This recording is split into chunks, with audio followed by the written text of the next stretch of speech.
আপনি প্লিজ কোনো কেস আমাকে জানাইন। আপনি এইভাবে লক খুলতে যাবেন না।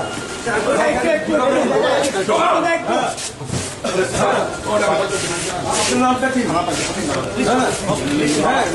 আপনার নামটা কি?